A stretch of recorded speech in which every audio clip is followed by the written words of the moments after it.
What you're about to experience is one man's quest to see beyond the tumultuous period we're in and to envision what lies just beyond our grasp, yet well within our reach. Welcome to Larry Rifkin's America Trends, where the future has arrived, and it's just in time.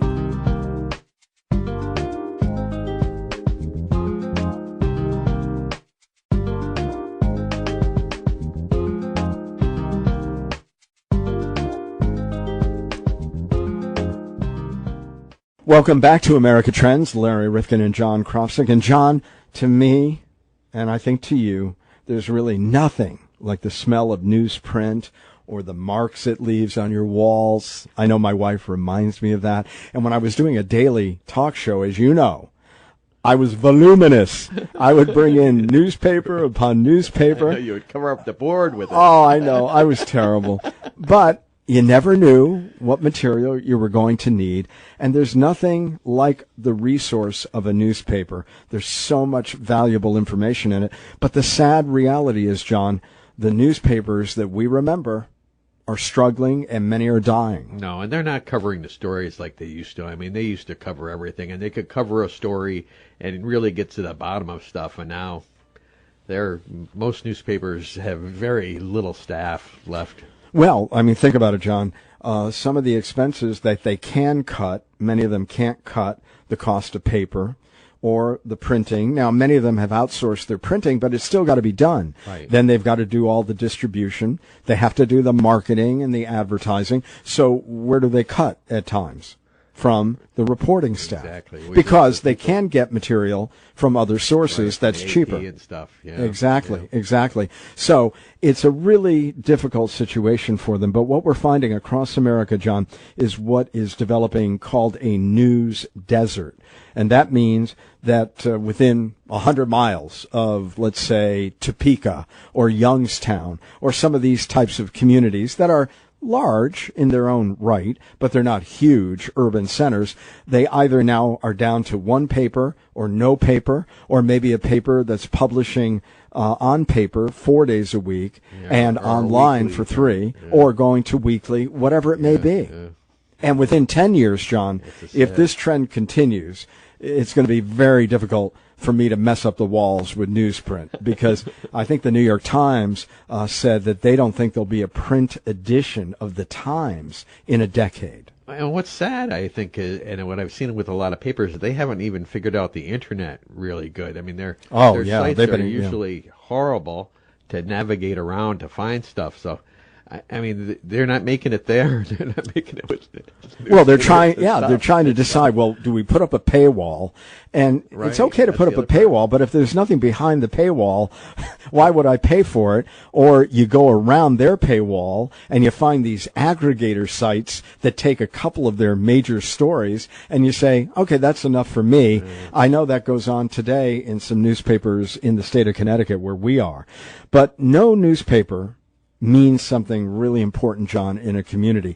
And in fact, our guest, Dan Kennedy, who teaches journalism at Northeastern and has written a number of books on this topic, and the one that we talk most about is The Wired City, Reimagining Journalism in the Post-Newspaper Age. But one of the things that surprised me is that there is some kind of correlation between having no newspaper and having higher taxes. Because if you're not following what's going on at City Hall, if you've got a free pass and nobody's covering the board of aldermen or elders or town council. Well, I would think corruption would be rampant. Well, who knows? Who knows? Who knows where that high tax money's going, right? Well, the point is that the FBI doesn't often come into a community unless some others are starting to sniff around and expose some things, and then all of a sudden the whole can of worms opens up. But the can of worms can't open up if, in fact, there are fewer. Investigating. Exactly. And let's be honest about it, John, because you and I have worked more in the electronic media. Most local radio stations do no serious news gathering. Nothing. They are reliant on the newspaper. Yep. Or what goes on online. And our kids now are not helping the future newspapers because all of their news they're getting off their phone. Yeah. On their phone through their news feed, already filtered to make certain they never hear anything that they don't want to hear, and that their biases are reinforced. It's their not algorithms are working. Yeah, it's not a really pretty picture, John. And I'll tell you, years ago when I was taking, when I was getting my master's degree, a course on public relations, and I remember at that time the number that I recall was that 60% of all the stories in a newspaper originate from a news release. So somebody wants you to cover something. Now, they take that news release and they say, hey, John, over in the city desk, go check this out and add a little bit, get a couple of quotes. And basically, it's already fed news. Right. Now, that number of 60%, I really wonder what that is today. Wow, that's spooky. And the other thing, John, of course, if you do have a newspaper today in your local community, and you're very lucky, the question really is it locally owned? And is there a profit motivation behind it that drives the kind of staffing on the editorial side? So there are so many of these issues at play today. Yeah, it's scary. It's scary. So, and where can you trust your news you're getting it from then, Because you look at television and you look at the commercials and they're paying the bills for the station. So, they're not going to say anything bad about any of that stuff, right? Oh, the commercial element to a lot of things really does prejudice what you're seeing. Well, it can break your heart. I mean, this entire story about the lack of locally owned newspapers, the impact of consolidations on local coverage, the old typesetters put out of business, and how enterprise journalism, I mean, forget that. How many newspapers have an investigative arm left? Yeah. They've been cut off, too. Well, let's talk to Dan Kennedy, and we'll get the full picture. We do need to understand this, and then you need to think about the impact it's having in your community. Save your paper. Save your paper. That's right. Welcome to Dan Kennedy here on America Trends. With me on the line on America Trends is Dan Kennedy, journalism professor at Northeastern University, and he wrote the book, The Wired City, Reimagining Journalism and Civic Life in the Post-Newspaper Age. So, Dan, you kind of called the question early on in the title of your book. Are we in a post-newspaper age? Well, I mean, I think that when I wrote The Wired City, the title was referring to the idea that we are moving beyond print, and that is a process that is obviously continuing. At the same time, I think that what we're hoping for is the survival and sustainability of projects that may be digital only, but that have many of the characteristics of newspapers, because I think that that type of journalism is essential to democracy. Absolutely. And let's go back just a little bit, because for a lot of people who don't pay that much attention and yet are listening to this podcast, they might have thought that in the old days it was said that TV and radio stations used to have licenses to print money, and they might have had the same observation about the newspaper. Was that the case at some point in our history? And if so, what happened? It really was the case that newspapers went through a period of about 30 or 40 years in which they were fantastically profitable. And I should say that this was, historically speaking, a fairly recent phenomenon. In fact, newspaper readership per household has been on the decline since the 1920s. People used to get multiple newspapers delivered to their home. And then over time, 8-paper cities became 4-paper cities, became 2. And eventually, almost every city in the country became a 1-newspaper town. You can kind of trace the development of this to about the mid-60s. Rise of 1-newspaper towns actually resulted in fantastic profits for the surviving newspapers. They had no competition. They were competing with TV and radio, obviously, but there's certain types of advertising that was best suited for newspapers, especially classified ads and those pages and pages of department store ads that we used to see on a Sunday. So from the mid-'60s up until maybe 15 years ago, newspapers were really in their golden age, and not just journalistically, but they were raking in the gold. We're probably never going to see anything like that again, and we never saw anything like that before that period. But we certainly want to find ways to at least pay for the journalism that we need to govern ourselves. When we do look at it, the numbers, as I have been getting ready for this interview, are pretty startling about the declines. And, of course, many of us would attribute it to the digital age, the smartphone. Young people, how many of them really subscribe to a local newspaper? I mean, if you looked at it in aggregate and you tried to dissect what the factors have been, would it be technology really changing the way we consume news? I think that technology explains most of the decline in news. And it isn't so much a decline in readership. People are still consuming plenty of newspaper content. But the internet destroyed the news advertising business. You know, classified ads at one time comprised about 40% of newspaper revenues. And that's all gone to Craigslist. I mean, virtually all of it. And Craigslist, as you know, is mostly free. And you can't compete with free. Facebook and Google have taken most of the rest of the advertising. And in fact, in recent years, more than 90% of all new spending on digital advertising has gone to Facebook and Google. And the result of all this is that newspapers that are trying to be forward-looking today, which actually is the subject of my more recent book, The Return of the Moguls, working very hard to try to figure out ways to get their readers to pay for digital news consumption. This has been more successful at the national level than it has at the regional or the local level, but that's really where the emphasis is these days, because I think everybody understands that the ad revenues are not coming back.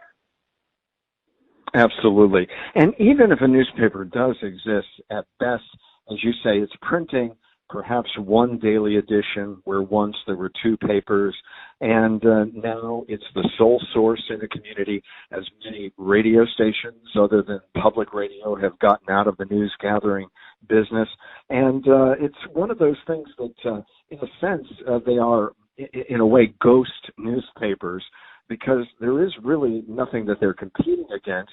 And the only ways that they cut money from their budget are with variable costs, and often those variable costs are, well, local reporters. That's exactly right. And that would lead me into, I mean, as I said, I think that the internet is responsible for most of the decline of newspapers. But there's another factor, too, that we really shouldn't overlook, and that is the role of corporate chains in squeezing newspapers dry. I think that when you look at chains such as Media News Group, the former Digital First, which used to own the New Haven Register, I should point out, Gatehouse Media, Gannett, some of the others, I think that you're seeing cutbacks that exceed what would be needed just to break even and make a little bit of a profit because they have to satisfy their shareholders. In some cases, they have to satisfy the hedge fund managers that own them. And they have to service the debt that they took on to assemble these gigantic chains. So the newspaper business would be under severe challenge no matter what. But I think that corporate ownership has made it somewhat worse than it would otherwise be. And when we look at rural communities, there's been much written about this phenomenon of a news desert. How prevalent is that, where really people don't have any local newspaper to speak of?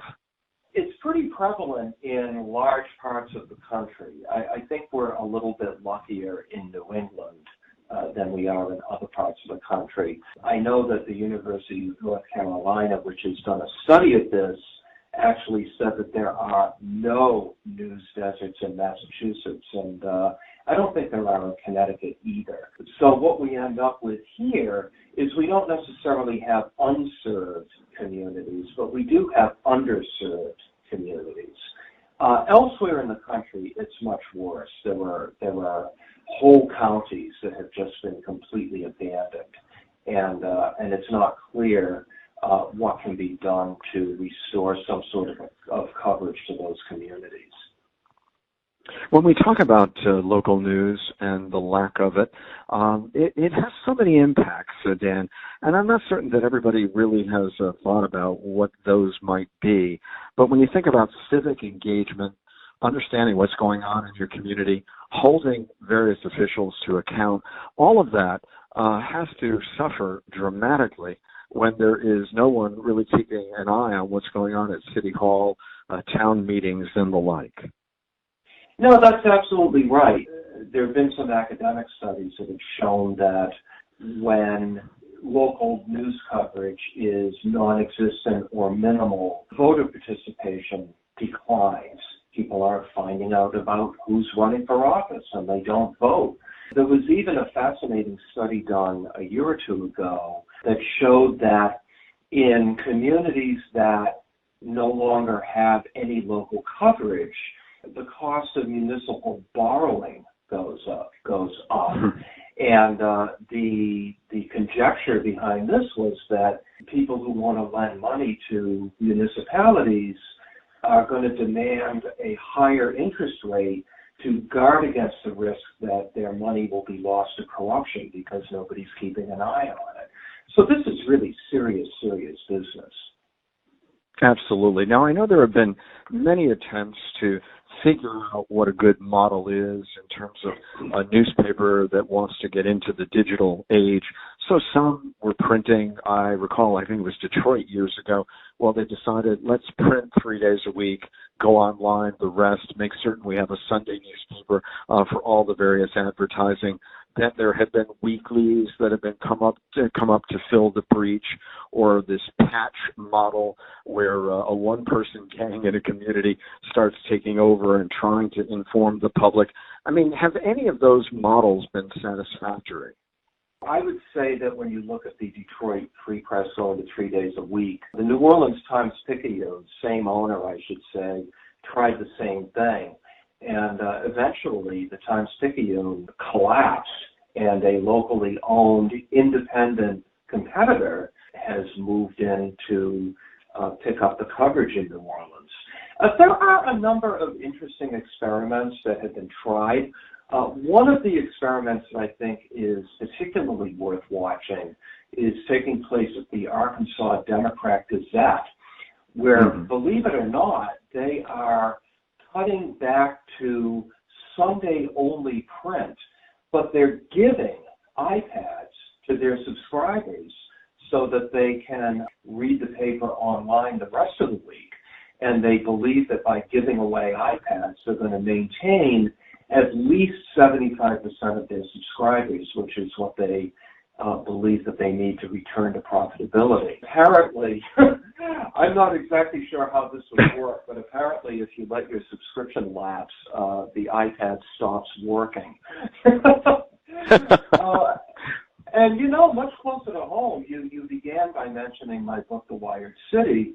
The Wired City is mostly about the New Haven Independent, which is nonprofit, digital only, funded by, you know, community foundations and reader donations and things like that.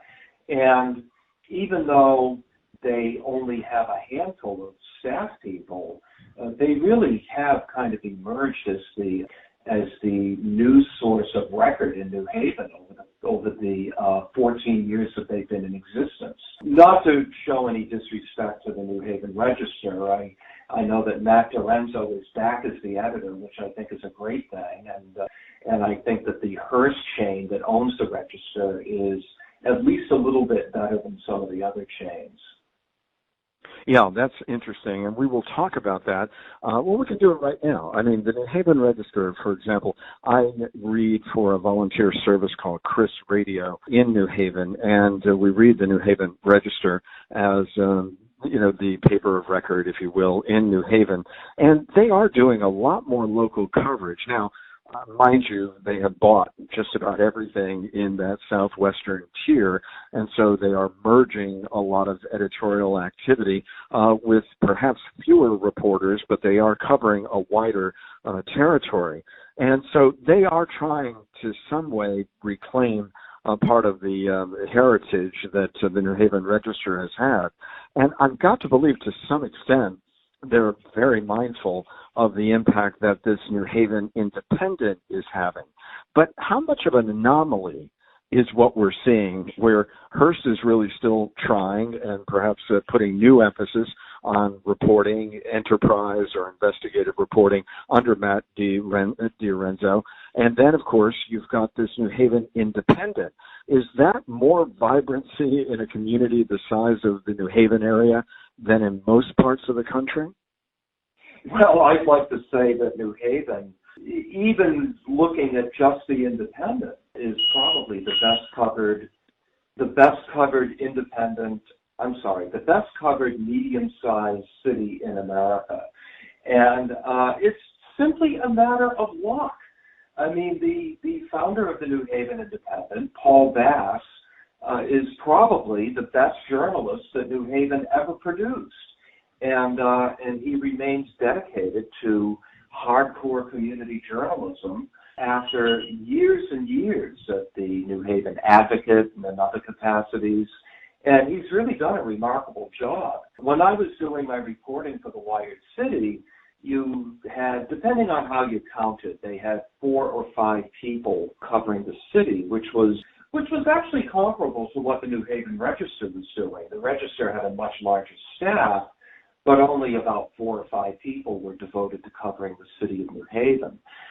Today, the Independent has supplemented what it does with a low-power community FM radio station that has brought in all kinds of voices from the community.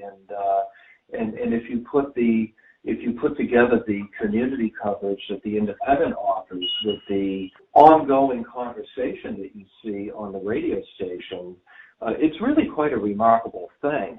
And then to add to that the fact that the New Haven Register has not thrown in the towel, but is actually still trying to do a good job of covering the community, I think that people who live in New Haven and the surrounding area are being amazingly well served given what's going on in 2019. Absolutely. How difficult, though? I mean, there aren't Paul Basses everywhere who have the energy, the determination. He was working for about $77,000 a year. I mean, so you look at it and you say, are these models sustainable? What happens to the Independent if anything happens to that one person? And you begin to wonder, again, about sustainability when it comes to reliance on grants and nonprofit organizations to maintain that level of journalistic quality. Right. Well, I think that, and it's funny, I think Paul said this to me years ago, and I think it's true. Depending on grant and foundation money is probably more sustainable than depending on advertising money in this environment. When you ask about sustainability, he's been around for 14 years, and there's no reason to think that he won't be around for 15 or 20 years. And in internet years, that's like 200 years, right? You know, I think we're in an era where projects are going to come and go. And if the Independent eventually comes to an end, that will be an unfortunate thing. But what you hope is that somebody else comes along and will try something else. I don't think that we're going to see any ultra long-term legacy media coming out of this age. I think that what we're going to see a lot of experiments, some of which will succeed, and frankly, a lot of which will probably fail. What about the daily newspapers and their intent as it relates to digital? How successful have they been? You said, of course, that some of the larger papers, and I would suggest they are, and they're easy to determine, the New York Times, the Washington Post, have figured out some very interesting models to get into the digital era. Many others are still struggling with this, trying to figure out whether they put their content behind a paywall, make it part of the subscription, make it separate from. Have you seen an area there or an activity in that regard that you think points us toward the future? A little bit, I do. I'm somewhat optimistic. As I said, my current book, The Return of the Moguls, is largely about how wealthy owners at the Washington Post, Jeff Bezos, and the Boston Globe, John Henry, have tried to remake the business of their newspapers. Now, I think that the big three national papers, you mentioned the Times and the Post, I would add the Wall Street Journal, they have been able to take advantage of, unfortunately, the intense interest in national news, which doesn't really extend so much to regional and local news. So all three of those newspapers have been able to amass, well over 1 million digital subscribers, and that has left them in pretty good shape. I think that one that is the Boston Globe actually is more relevant to what other newspapers are trying to do, because it's smaller. It's big, but it's a regional paper. And I think that saving regional papers is one of the biggest problems that the business has. And I do think that in some ways, John Henry has laid out a possible roadmap for other newspapers. Essentially, they went all out with digital subscriptions, and they have managed to sign up about 115,000 digital-only subscribers. As of the end of last year, they made an announcement that they were now profitable. I think that they're marginally profitable. As they continue to add digital subscriptions and lose print subscriptions, their revenues decline because print subscriptions do bring in more money. But they do believe that if they can get to 200,000 digital-only subscribers, which is their next goal, they will be financially sustainable. And they've done it with a newsroom that remains of a decent size, especially compared to other newspapers in their weight class. They still have a newsroom of about 220 full-time people. And I've noticed lately they've done some hiring, which is great. In large measure, this is to replace people who've left, but you don't see that in a lot of papers these days. Those positions just go unfilled. As an example, on the other side, we mentioned Media News Group, the former Digital First. They own the Denver Post, which is similar-sized paper, similar-sized market to Boston and the Globe. And their newsroom is down to about 60 people. If the Globe model ends up working, I do think that it shows a way forward where if you are able to maintain the quality of your paper, you can convince people to pay for it and eventually move to sustainability. But it's a tough slog, that's for sure. Absolutely. What about the nature of the content that moves over to digital? I did a panel recently, and I had a reporter from the Hartford Courant on, and she was talking about how specific the information that gets back to them is about the usage of various of their content when it is digitally provided. They know exactly the click-throughs, and they know the time spent, so on and so forth.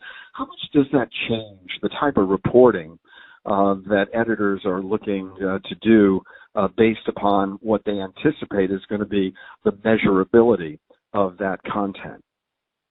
Well, I suppose that at bad newspapers, it has a lot to do with what gets covered.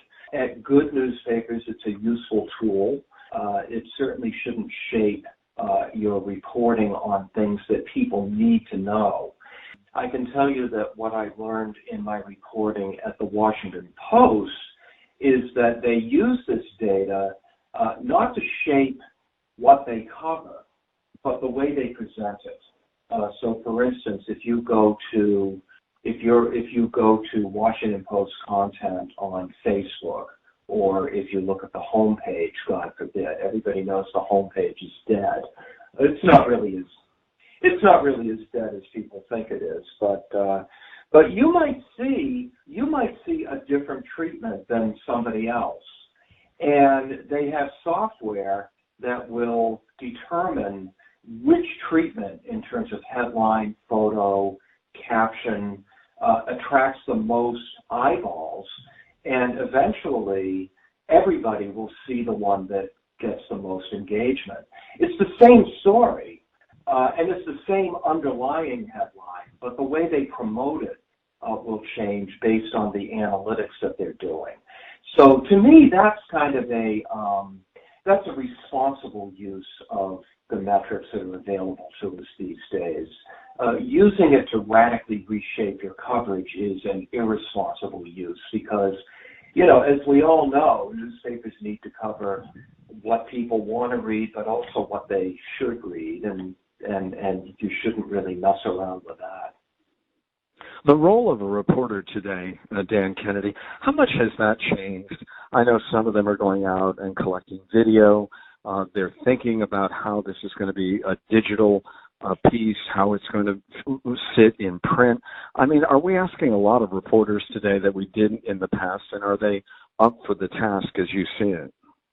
Asking an awful lot of reporters, that's for sure. And some of them are up for the task. Some of them have kind of overwhelmed with all of these demands. There is a description in the Wired City of Thomas McMillan, who's a former reporter for the New Haven Independent. And I accompanied him one night to a Board of Aldermen budget hearing. Is it still the Board of Aldermen in New Haven? I know everybody. Board of Alders. Mm-hmm. Board of Alders, okay, there you go. So he kind of set up shop in the spectator section of the council chambers. The aldermanic chambers. One of my favorite words. I don't get to use it that often. And, feel free. He opened his laptop. He had his phone. He had a good quality camera. Of course, he had the budget in print. And he had a notebook. And he used his laptop to live blog the hearing. So every few minutes he would post an update to what was going on, and people would be able to see it instantly. There were people who were following his coverage who were posting comments. Now, one of the things the Independent does that I think everybody should do is that comments don't get posted until somebody has taken a look at them. So Thomas was reading and approving comments even as he's live blogging. He took some pictures with his good quality phone, and he shot some video, his good quality camera, and then he shot some video with his smartphone, and that got posted as well. I mean, this was really quite a feat. And then at the end of it, the live blog that he had compiled became his notes. So he wrote a story about everything that had happened that night, put it on top of the live blog, and that was his coverage. But that's what we're asking of reporters these days. And Thomas was pretty brilliant at it, but not everybody is cut out to do all those different things at once. You talk about multitasking. That's pretty remarkable. He wasn't even tweeting. I mean, tweeting wasn't really a thing back when I was reporting this. So today you would be adding that as well. Exactly, because your book goes back to 2013. I was reading where a Pulitzer board member, Joyce Deli, said, journalism from smaller newspapers informed that of larger ones. And now that the coastal chains seem to manage a lot of the heartland coverage, I'm wondering, for example, if you think that we might have missed the Trump phenomenon because there aren't as many grassroots journalists out there telling us what was emerging and some of the concerns that were coming out of their communities. Is that one of the things that we've lost in this process? I'm not sure that I would tie the Trump phenomenon to what you're describing. That is a very fraught subject, and I have my own views. I think maybe disingenuous coverage of James Comey and Russian interference probably had more to do with it. However, let me point to another example that I think points out the value of local coverage and what happens when that doesn't get amplified by national coverage. A friend of mine, Derek Jackson, former Boston Globe reporter and columnist, was a fellow at the Joan Shorenstein Center at Harvard a few years ago, as I was about a year after Derek was. And he did a study of media coverage of the water crisis in Flint, Michigan. And what he discovered was that the local coverage was quite good. There were some local media on the ground that were doing story after story about this and really doing a terrific job of informing the community of what was going on. The paper that Derek wrote about this showed that national media, including the New York Times, was very slow to pick up on this. And as a result, even though local journalism was doing a great job of telling this story, not nearly as much action was being taken as it should have because larger outlets were late in picking it up.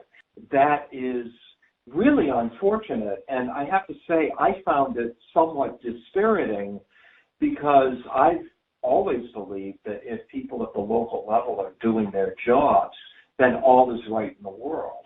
And Derek showed that, well, no, in fact, if you don't get national attention for some of these huge problems, then nothing changes.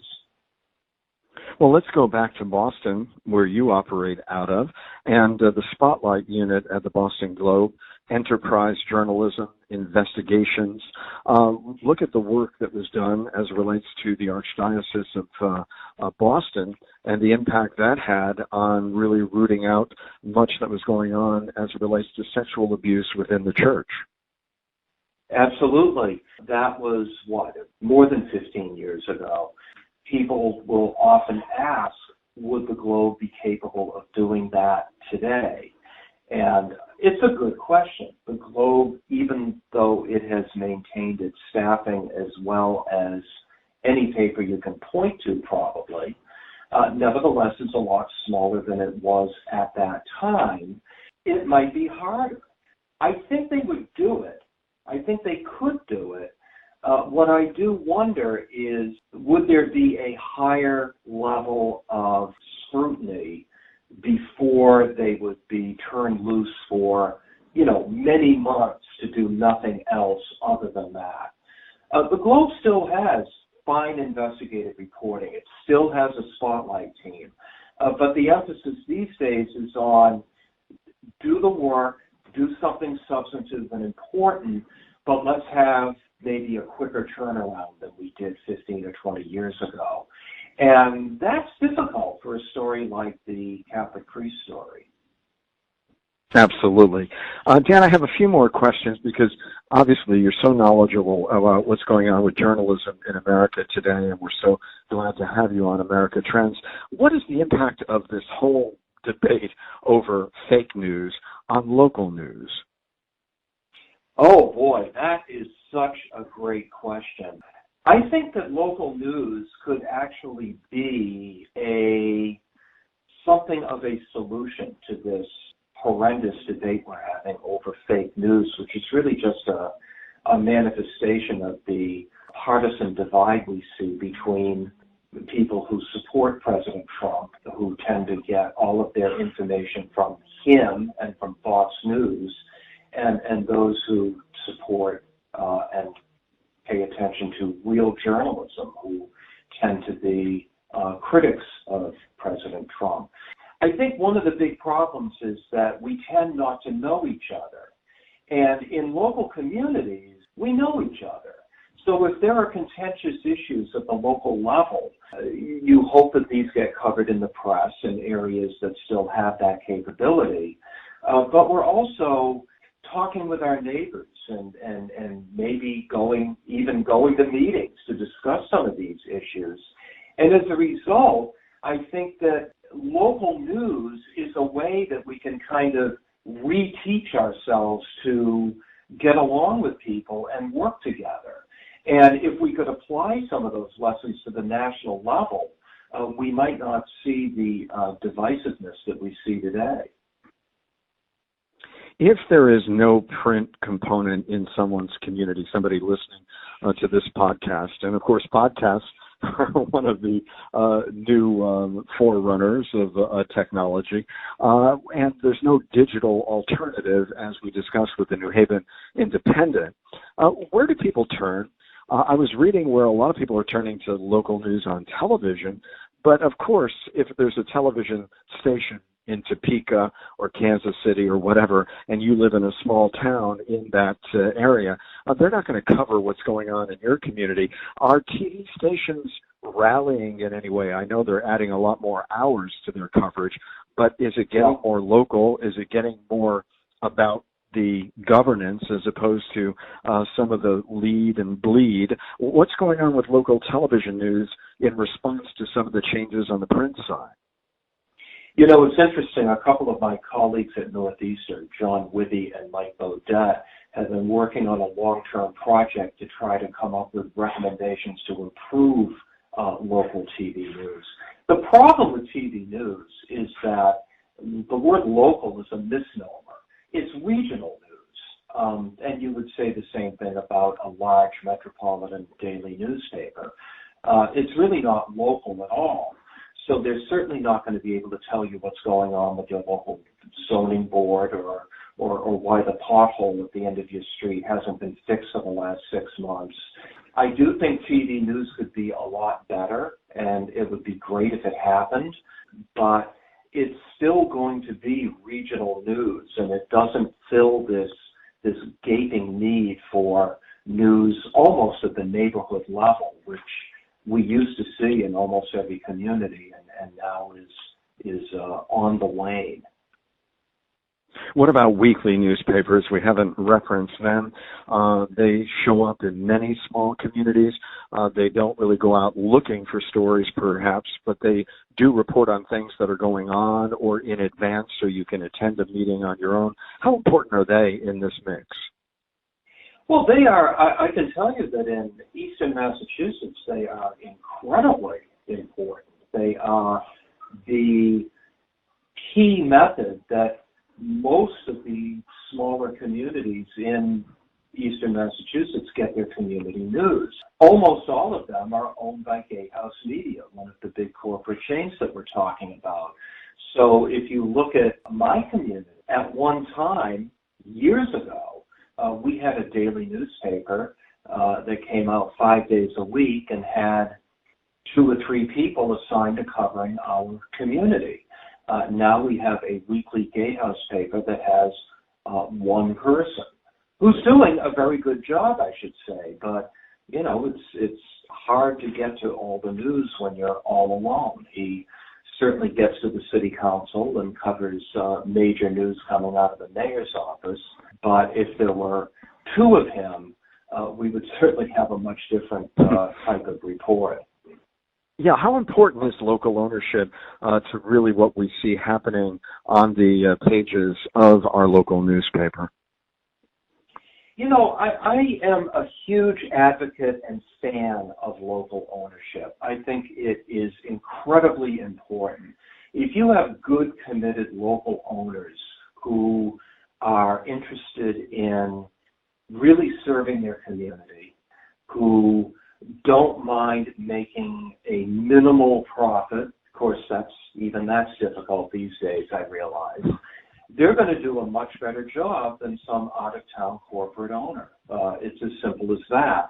Now, the problem is, as we all know, there have always been really bad local owners out there who use their newspapers to serve their own personal agendas and aren't particularly interested about doing a good job.